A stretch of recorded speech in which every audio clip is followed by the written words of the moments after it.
Et à Corot, ça risque de ne pas beaucoup briller dans le ciel pour la fête nationale, puisque les artificiers, eux, subissent de leur côté la sécheresse. Eh oui, certaines communes annulent le traditionnel feu d'artifice pour éviter les incendies. Alors chez Jacques Couturier, l'un des spécialistes du secteur en Vendée, on est un peu inquiet.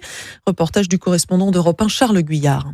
Alors là, on est sur le pôle logistique où on prépare toutes les expéditions. Sous ce hangar en Vendée, de grosses palettes avec des étiquettes Lille, Dijon ou encore Montpellier. C'est le coup de feu du 14. Le 14 juillet, un rendez-vous incontournable pour les artificiers qui pourraient bien être contrariés par des restrictions dues à la sécheresse, notamment dans les plus petites localités en campagne, comme le déplore Jacques Couturier, créateur pyrotechnique. Notre crainte, c'est que des arrêtés qui ne tiennent pas compte de l'expérience locale soient pris, parce que les situations sont tellement diverses. Dans les communes rurales, c'est la grande incertitude. Il y aura un impact important pour les sociétés pyrotechniques. Des sociétés qui ont pourtant depuis longtemps intégré le risque incendie et savent organiser des événements en toute sécurité, même dans des épisodes de forte chaleur. On l'adapte simplement en calibrant les effets qu'on va utiliser. Un terrain de tir, ça se prépare. Il faut couper les herbes auparavant, les ramasser, arroser, et on peut garder des spectacles très dynamiques. Et face à une situation vraiment critique, tout professionnel n'allumera de toute façon jamais la mèche. J'ai annulé pour des raisons de sécurité alors que nous avions l'autorisation. En Vendée, Charles Guyard, Europe.